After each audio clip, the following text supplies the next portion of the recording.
In this video, we're going to see how to solve a differential equation when there is a polynomial on the right hand side, a polynomial function. So far we see how to solve when there is an exponential on the right hand side. Then we saw how to solve when there are sines and cosines on the right hand side. Now polynomial. So we can write the differential equation in this form.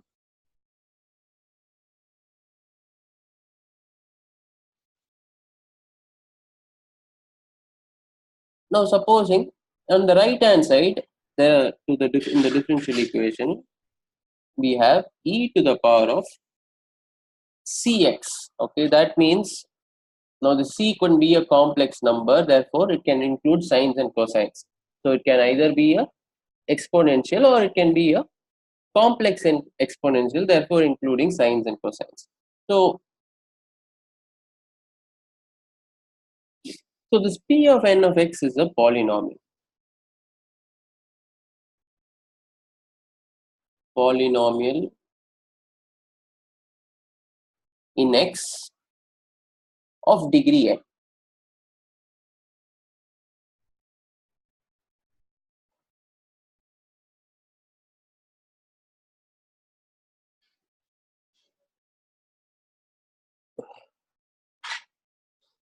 So this particular integral then,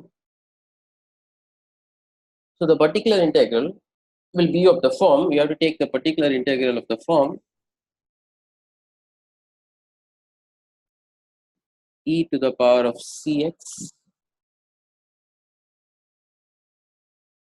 So the e to the power of cx that is here comes here as it is. And then we take this new polynomial qn of x, which is of the same degree as that of pn of x, but with undetermined coefficients. Okay, with undetermined coefficients. So, and we take it in this form if c is not equal to a and a is not equal to b. Okay, so this is the case. So a and b are the roots, right? So we studied about this writing the differential equation in this form. So a and b are the roots so of the auxiliary equation. So we will the given differential equation, we solve it and write it in this form, right? So A, B, and C. So if A, B, C are not equal to each other, then you can write the particular integral in this form and find out the undetermined coefficient. Supposing C is equal to either A or B,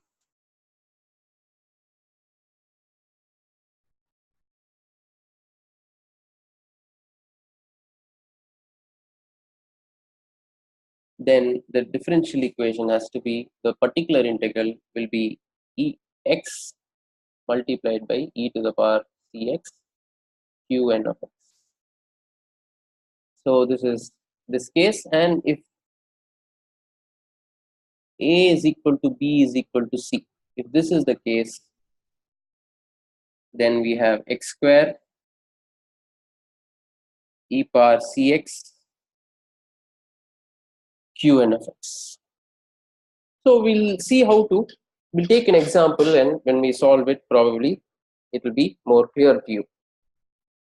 So the equation, differential equation we take is d square plus d minus 2 multiplied by y is equal to 18x e of x. Okay, so this is our given differential equation. So the exponential is multiplied by a term in x, by a first degree term in x. So therefore, let's see how to solve this equation. So now you have to solve this. Remember, this d is nothing but d by dx, right? Remember this, right? This is nothing but d by dx. So now we have to, when we solve this equation, we can write this in the form of factors. So d minus 1 d plus 2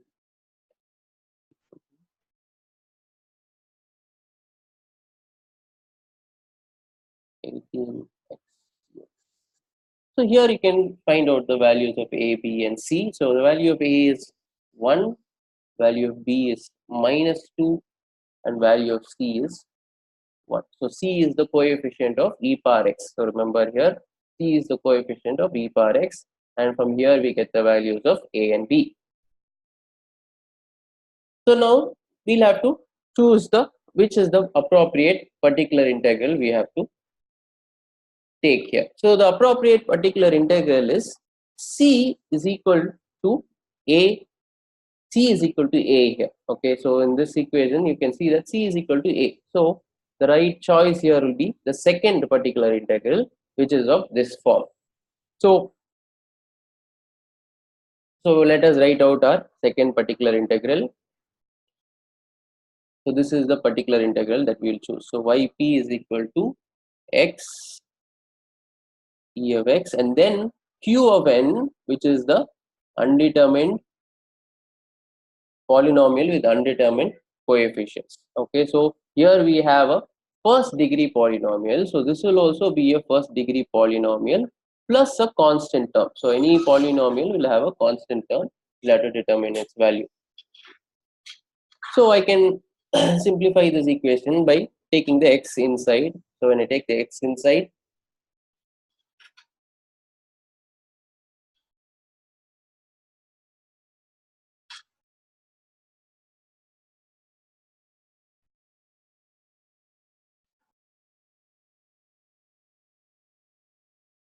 so this is my yp. So this yp I substitute in this differential equation.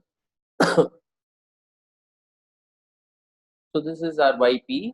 So this we substitute in this equation, and then we solve for the undetermined coefficients a and b. We'll have to solve for. So let's see how we go about doing that.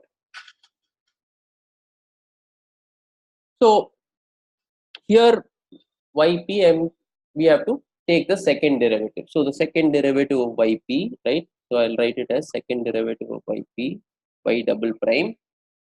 Then we take the single first derivative of yp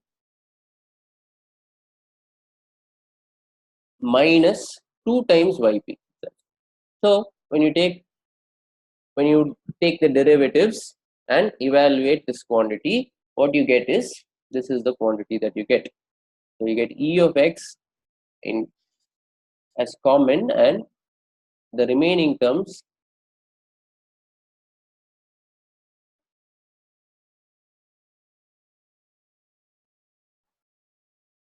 so this is the remaining terms. So this should be equal to the term on the right hand side, 18x e of x. Okay, so this should be equal to the term on the right hand side. So how do we equate? We have to equate the corresponding powers, right? So we equate the x terms, then we equate the constant terms, and then we'll have to find the values of a and b. So when we equate let's equate the x terms. So when we equate the x terms, here you can see that the coefficient of x here is 6a. Okay, 6a and e of x, and the coefficient of x term here is 18 e of x. So therefore we can say 6a is equal to 18, or we can say a is equal to 3, right? A is equal to 3. And then let's equate the constant terms. So when we equate the constant terms, what are the constant terms? We have the terms that don't contain x. Okay, the terms that don't contain x. So the terms that don't contain x are 3b and 2a. So that, and the right hand side, the terms that don't contain x are 0. So therefore we have,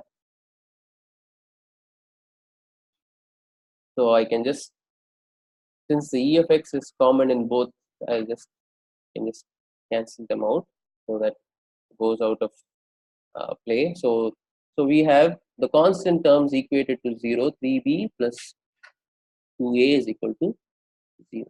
So from this equation we can find the value of b. So value of b is equal to -2. So this can be substituted in your this answer and your particular integral, we can find the solution. The solution for the particular integral then would be, here we have 3 and here we have -2. So this is your answer to the differential equation. So this is your solution, the particular solution to this differential equation.